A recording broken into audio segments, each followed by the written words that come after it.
So we're continuing on to talk about the latest patch that is 1.1. We've already covered the critical damage changes to PvE. We've talked about 5 good weapons that are now viable in PvP. Now we're going to go over 5 different Ashes of War that you should start using in the PvP itself.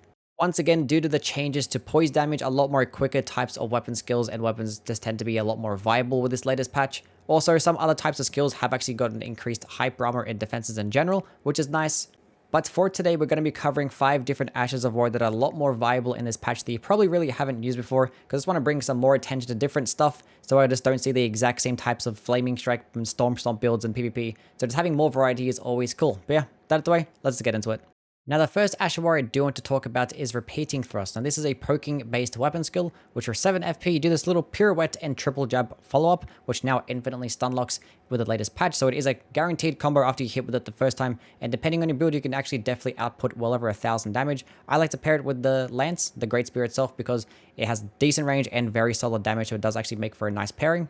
Now, this isn't the most perfect weapon skill because it is relatively slow. You don't really get hyper armor. You can't really track with it very well on top of that. But if you end up hitting with it, you actually can pull off the entire combo, and it does feel very satisfying.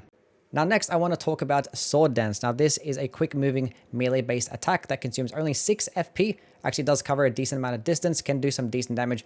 Obviously, staggers a lot better now, and you do get a bit more hyper armor since the recent update. So actually being able to tank certain types of attacks is obviously going to be very handy, because it is like a longer type of animation, and obviously sometimes with like phantom lag and stuff like that, you actually will get hit throughout its animation. But yeah, it's nice and closing distance, good paired alongside types of bleed builds. I like to use it with scythes or great axes, because the fact that you can use it with larger weapons in general is really, really good. But yeah, definitely one of the better weapon skills now.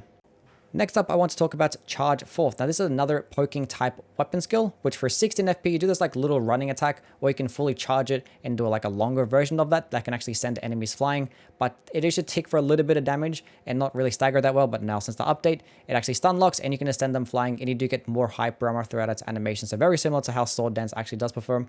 But you can just send enemies flying and just yeet them into the distance. And the fact that you can fully charge it means that you can pair it alongside the Godfrey's icon to just do even more damage.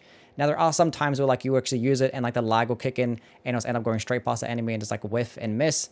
Now, the Golem's Halberd, what I'm using in the gameplay right now, actually cannot be infused with Charge Forth. It just has it innately, and there's no actually way to put it on there if you actually want to infuse a weapon. So, but other types of weapons I would like to pair it with would be like the Lance or other types of halberds as well. Any types of polearms definitely pairs well with Charge Forth.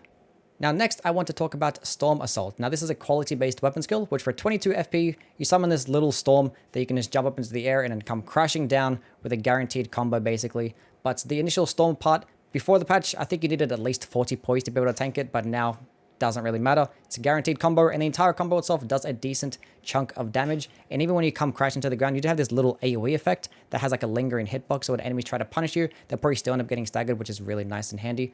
But the weapon skill itself kind of has some hit detection issues because you have to heal the weapon directly to actually gain that whole benefit of that damage. But sometimes it's very hard to aim. But when you do connect with it, you can do like well over a K in damage. I like to pair it with like strength-based weapons. Once again, like the Lance or the Knight Rider's Glaive definitely pairs very well.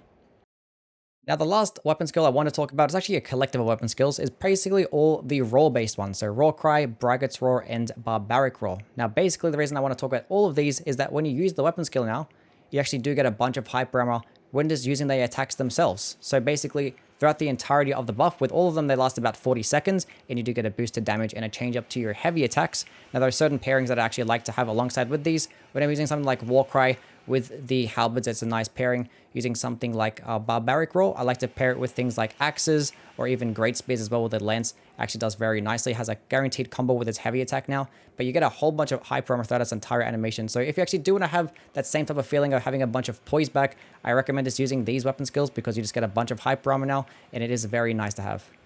But yeah, that pretty much concludes it for this one. I'll probably do another video talking about the patch, maybe talking about the spells. That'll be like the last thing we might actually cover with this latest patch because there isn't really too much to go over.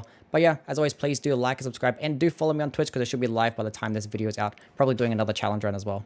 Anyway, see you next one, guys. Bye.